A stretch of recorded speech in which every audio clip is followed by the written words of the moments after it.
In the center of the story is a girl, an ambulance paramedic, works by vocation.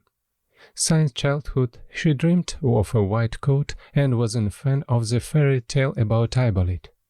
Parents are ordinary, not doctors. Mom worked as an accountant.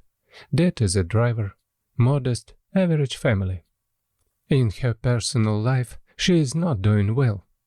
The guy was, but before the wedding it did not come. Created on her with her best friend. She is sad and hurt.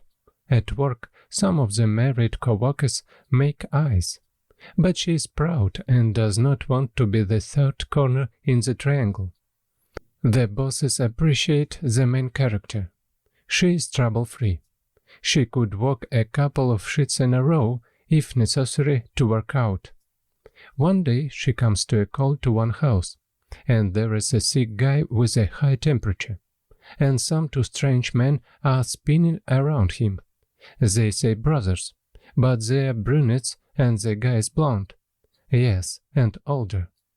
On his arms he has bruises, abrasions on his wrists, as if from shackles. The guy is all delirious, trembling. The girl gives him an antiferric injection to make him feel better. Writes out a prescription. Guys nod grimly, like "Bye, do not hesitate." When he was about to leave, the sick guy woke up and touched her hand, and looked into her eyes with such longing, like help. The girl arrives at the ambulance station. She shares her suspicions with her superiors, like something is wrong with this guy. But they answer her, "Mind your own business. What do you say? Your problems are not enough?" People are getting sick. The paramedic is ragging. Challenge after challenge follows. And you're looking for problems. And the girls did not get this guy out of her head. Something is wrong here. She leaves after her shift to this house. This is in ordinary clothes. She is unrecognizable. He goes to the fence that surrounded the house and sees how those two brunettes are pulling the stubborn guy into the basement and locking him up there. It's immediately clear that these are not his brothers. Then the attackers get into the car and drive away. The girl, wanting to be sure of everything to the end, enters the yard through a hole in the fence, opens the cellar. Oh, it was shut for a heck of a time. The guy is delusional and whispers the same number to her. "Call," he says. The girl calls. Explain what and how. The wall guard arrives at once. Security, police. The guy is rescued and taken to an elite private clinic. As it turned out, he is the son of a millionaire. He was kidnapped for ransom. But the guy's father is principled and did not want to pay the ransom to the attackers. They kept him in a damp basement, and when the prisoner fell ill, they were afraid that he might die, and called an ambulance. For the dead, they definitely won't be paid. On that they got burned. They were detained.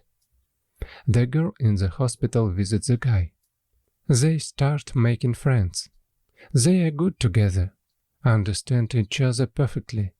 The guy leaves the hospital. They start dating, but the father is a millionaire against. He does not want to have such relatives. Acquaintance fault because he brought the girl to tears.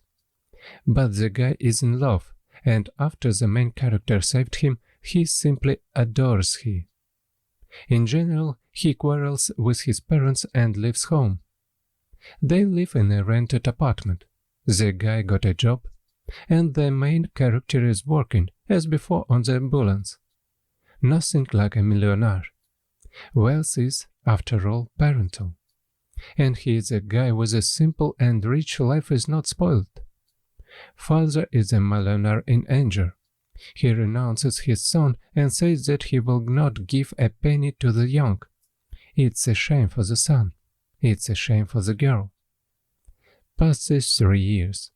One day, arriving at a call, the girl sees that a premium Mercedes had an accident. The truck driver was drunk and rammed them. The driver is dead, and the passenger injured. The artery is broken. Our heroine comes up and sees that this is her boyfriend's father. She pinches the artery and saves him. She put on a bandage.